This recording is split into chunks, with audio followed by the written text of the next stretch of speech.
శివదుర్గ జ్యోతిష్యాలయం ఆర్థిక, ఉద్యోగ, కుటుంబ మరే ఇతర సమస్యలకైనా పరిష్కారం చూపబడను. పరిష్కారం కోసం ఈ నంబర్ని సంప్రదించండి.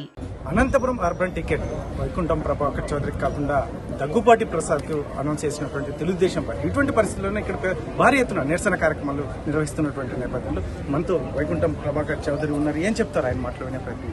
ఏం సార్ ప్రధాన లేదు, డిమాండ్ అనేటువంటిది ఏముంటుంది? డిమాండ్లు ఆల్రెడీ డిమాండ్ చేసేట్టు అయిపోయింది పరిస్థితి. కార్యకర్తలు ఆగ్రహవేశాల్లో ఉన్నారు. 5 ఏళ్ళు కష్టపడ్డాం, కష్టము నష్టము భరించాం, చాలా ఆశలు పెట్టుకున్నాం. రేపు తెలుగుదేశం ప్రభుత్వం కావాలా, చంద్రబాబు నాయుడు ముఖ్యమంత్రి కావాలా, మా జీవితాలు బాగుపడతాయి, ఇక్కడ శాసనసభ్యుడిగా నేను గెలిస్తే అనేటువంటి భావన చాలామంది. ఎందుకంటే ఇదంతా కూడా రాజకీయం ఒకరి మీద ఒక నమ్మకంతో నడిచేటువంటి అధినాయకుడిని నియోజకవర్గ నాయకుడు నమ్ముతాడు. నియోజకవర్గంలో నాయకుల సెకండ్ లీడర్స్ పై కింద కార్యకర్తలు, ఈ విధంగా 4-5 లేయర్స్లో ఉంటుంది. సో ఆ యొక్క బాండింగ్ అనేది బ్రేక్ కావడం అనేది భరించలేకుండా పోతా ఉన్నాం. ఎందుకంటే ఏదైతే ఆశించామో అది జరగలేదు కదా అనేటువంటి బాధ. వాళ్ళతో కూడా మాట్లాడుతున్నాం, దీని మీద ఒక నిర్ణయం తీసుకోబోతున్నాం.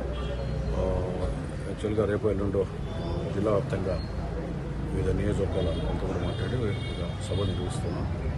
దాంట్లో అన్ని విషయాలు నేను మాట్లాడుతున్నాను. సార్, దాదాపు 4.5 సంవత్సరం వైకుంఠం ప్రభాకర్ చౌదరి భారీ ఎత్తున పనిచేసినటువంటి ప్రభాకర్ చౌదరికి అని అనౌన్స్ చేసినారని కూడా చెప్పినటువంటి మరి దీన్ని ఎలా చూస్తారు? ముఖ్యంగా ప్రభాకర్ చౌదరి నియోజకవర్గానికి కూడా సంబంధం లేని వ్యక్తిని ఇక్కడ అనౌన్స్ చేశారని చెప్పేసి కార్యకర్తలు దీన్ని ఎలా చూస్తారు? ఆ నియోజకంలో పనిచేసిన చేయని వ్యక్తి అదేవిధంగా ఎక్కడి నుంచి వచ్చాడనేటువంటి దానికంటే 5 సంవత్సరాలు పనిచేసి కార్యకర్తలు ఏ కార్యక్రమం పార్టీలో ఇచ్చినా కష్టపడిన వాళ్ళ కార్యకర్తల అభిప్రాయం తీసుకుని నిర్ణయం తీసుకుంటే చంద్రబాబు నాయుడు గారు ఓకేనండి. మరి ఏ అభిప్రాయంతో ఏకపక్షంగా ఆయన నిర్ణయం తీసుకున్నాడని కరెక్ట్ కాదని ఒక అనంతపురం విషయం కాదు, ఎక్కడైనా రాష్ట్రంలో కానీ నియోజకవర్గంలో కానీ బూత్ కన్వీనర్లు లేదా ఇతరత్ర కార్యకర్తలు వీళ్ళందరూ కూడా ఫోన్ నెంబర్లు మీ దగ్గర ఉంటాయి కదా, మెజార్టీ వాళ్ళ అభిప్రాయం తీసుకోవాలి కదా. ఎవరో 5 మంది 6 మంది యాస్పిరెంట్స్నో లేకపోతే ఇంకోరిని పిలుచుకొని పోయి ఒక మేమంతా పెద్ద నాయకులు అని చెప్పి చెప్తే వాళ్ళదే ఎంక్వైరీగా తుది నిర్ణయంగా తీసుకుంటే సరైనది కాదు. ఎందుకంటే జెండా పోసినోడు నియోజకవర్గంలో కష్టపడ్డాడు, ఆయన ప్రోగ్రాంలు ఆయన కుమారుడు వచ్చిన తర్వాత జగన్మోహన్ రెడ్డి ప్రభుత్వం వ్యతిరేక విధానాలు ఏవైతే ఉన్నాయో వాటిని అమలుపరచడానికి ఈయన జైల్లో ఉన్నప్పుడు వేలాది మంది బయటకు వచ్చినందుకు ఈ కష్టాల్లో నష్టాల్లో భాగస్వాములైన వాళ్ళు వేరు. ఎట్లుందంటే దున్నే రోజుల్లో దేశాలు పట్టుకొని పోయి కోతలప్పుడు గొడవలు పట్టుకొని వచ్చినట్లు ఆ విధంగా నిర్ణయాలు తీసుకోవడం వల్ల పార్టీకి నష్టం, చంద్రబాబు నాయుడుకి నష్టం. ఎందుకంటే ముఖ్యమంత్రి కావాలా, పార్టీ రావాలా అనుకునేటువంటి వాళ్ళందరూ కూడా మనోభావాలు దెబ్బతింటాయి. అదేవిధంగా రేపు భవిష్యత్తులో కూడా అంత మనస్సు తీసుకొని పట్టుదలతో పనిచేయాలంటే ఎగ్జాంపుల్ అనంతపురము ఇంకా 2-3 నియోజకవర్గాలు తీసుకుంటే రేపు కార్యకర్తలు పనిచేయలేరు. ఎందుకు మేము పనిచేయాలా? ఇది కరెక్ట్ కాదు కదా. సో ఈ యొక్క మానసిక సంఘర్షణ ఆ తర్వాత ఈ యొక్క వైఖరి మూలాన ఆ సంఘర్షణ కొనసాగుతూనే ఉంటుంది. ఇది సరైనది కాదు. ఎందుకంటే ఒక నాయకుని మీద విశ్వాసం పెంపొందించుకోవాలి. అది నేనైనా ఇంకోరైనా కదా, అదే నాయకుని మీద నమ్మే అన్ని నియోజకవర్గాలు కూడా అందరూ పనిచేస్తాం. మమ్మల్ని నమ్మి కింది వాళ్ళు, ఆ కింది వాళ్ళని నమ్మి ఇంకా కింది వాళ్ళు, ఆ కింది వాళ్ళని నమ్మి ఇంకోగలరు. 4-5 దశల వారుగా ఈ యొక్క అనుబంధం అనేది పెనవేసుకుంటుంది. అది ఎంతోమంది మీద కేసులు పెట్టారు. సార్, ముఖ్యంగా జనసేన అనంతపురంలో జనసేన అధినేత వచ్చి ఇక్కడ నిలబడ్డా నేను గెలిపించి తీసుకొస్తానని నేను బహిరంగంగానే చెప్పినట్టు మరి దీన్ని ఈరోజు పార్టీ మీరు కాకుండా జనసేన అధినేత మరొకరికి ప్రభాకర్ చౌదరి ఎలా చూస్తారు? నేను ఆ రోజు చెప్పాను, ఈరోజు చెప్పాను. ఎందుకంటే ఒక పార్టీ అధినేతగా విలేకరులు అడిగారు, పవన్ కళ్యాణ్ పొత్తులో భాగంగా అనంతపురం వస్తే ఆయన సాధారణంగా ఆహ్వానించి భుజాన్ని వేసుకొని మేము గెలిపిస్తాం, కష్టపడతా ఉన్నాం. ఎందుకంటే కార్యకర్తల మీద నాకున్న నమ్మకం, మనం చెప్తే వింటారు. ఆ విధమైనటువంటి ఆలోచన కాకుండా జనసేన కూడా పార్టీకి వచ్చిన తర్వాత నిర్ణయం తీసుకున్నారంటే సరైనది కాదని నా అభిప్రాయం. అది కార్యకర్తల అభిప్రాయం, ప్రజల అభిప్రాయం కూడా ఉంది ఎక్కడ పోయినా. ఎందుకంటే ప్రజల్లో కూడా ఈ ప్రభుత్వానికి విసిగిపోయి రేపు మాకు న్యాయం జరుగుతున్నటువంటి భావన నియోజకవర్గం కూడా ఉంది. అందరి నమ్మకాన్ని వమ్ము చేసినటువంటిది చూస్తూ ఉన్నాం. పార్టీ కూడా మంచిది కాదు. ఎంతోమంది మీద కేసులు పెట్టారు. 19 వరకు నా మీద కేసుల్లో, ఈరోజు 8-9 కేసులు నా మీద ఉన్నాయి.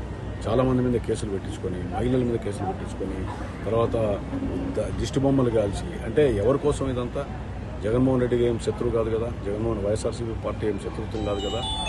తెలుగుదేశం పార్టీ విధానాల సిద్ధాంతాల నుంచి చంద్రబాబు నాయుడు గారి నాయకత్వాన్ని నమ్మి ఎన్టీఆర్ పెట్టిన పార్టీగా అందరూ విశ్వసించి ప్రజల కోసం, పార్టీ కోసం పనిచేశారు. నా కోసం కొంత పనిచేశారు. మరి వీటినన్నింటినీ పక్కన పెట్టి నిర్ణయం తీసుకోవడం అనేది సరైనది కాదు. ఎక్కడైనా ఏ నియోజకవర్గం కూడా యాక్టివ్గా ఉండేటువంటి 400-500 మంది కార్యకర్తలు ఉంటారు.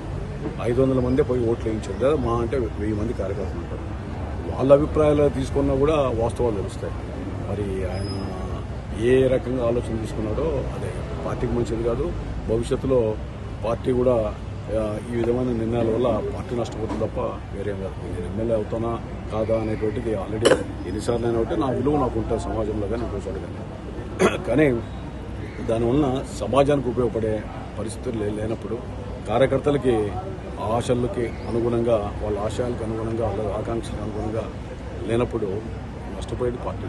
సార్ ఫైనల్గా వైకుంఠం ప్రభాకర్ కార్యాచరణ ఎలా ఉండదు? ముఖ్యంగా మిగతా నియోజకవర్గాల్లో కూడా చాలా మందికి అన్యాయం జరిగింది. అందరినీ కలుపుకొని కార్యాచరణ అనేది ఎలా ఉండదు? నేను అనంతపురం పార్లమెంట్ నియోజకవర్గాల నుంచి కొంతమంది అందరూ ఫోన్ చేసుకుని కూర్చున్నామని, అందరూ కూడా మాట్లాడుకొని నియోజకవర్గంలో కూడా పనిచేసిన కార్యకర్తలే నాకు ముఖ్యం. వాళ్ళందరితో కూడా ఒకసారి మాట్లాడి అందరి నిర్ణయం ఏముందో దాని ప్రకారం నేను నిర్ణయం తీసుకుంటాను. 1-2 రోజుల్లో నిర్ణయం తీసుకోవడానికి అంతా కూడా ఈ కార్యక్రమాన్ని నిర్వహిస్తున్నాం. అందరితో కూడా మాట్లాడుతున్నాం. చంద్రబాబు నాయుడు సరైన నిర్ణయం తీసుకొని ఉంటే ఇలా జరిగేది కాదు. గతం నుంచి 5 సంవత్సరాల పాటు మేము చాలా కష్ట నష్టాలు కూర్చున్నాం, కేసులు బనాయించుకున్నాం. ఇటువంటి పరిస్థితుల్లో మహిళలు ముఖ్యంగా కూడా చాలా మంది ఇళ్లలో ఉన్న వారికి సైతం కేసులు బనాయించినటువంటి నిబంధన. కాబట్టి ఖచ్చితంగా ఇటువంటి నిర్ణయం అనేది చాలా తప్పుగా ఉంటుంది. చంద్రబాబు నాయుడు పునరాలోచన చేస్తారనే ఇది ఉంది. ఇటువంటి పరిస్థితులు రానున్న రోజుల్లో మాత్రం మిగతా నియోజకవర్గాల్లో చాలా మంది కూడా అన్యాయం జరిగినటువంటి వారితో కూడా మాట్లాడి సరైన నిర్ణయం, కార్యాచరణ అనేది నిర్ణయం ప్రకటిస్తానని చెప్పేసి అనంతపురం మాజీ ఎమ్మెల్యే మరిన్ని వీడియోస్ కోసం ఛానల్ ని సబ్స్క్రైబ్ చేయండి. లేటెస్ట్ అప్డేట్స్ కోసం వాట్సాప్ ఛానల్ ని ఫాలో చేయండి. అండ్ లింక్ డిస్క్రిప్షన్ లో ఉంది.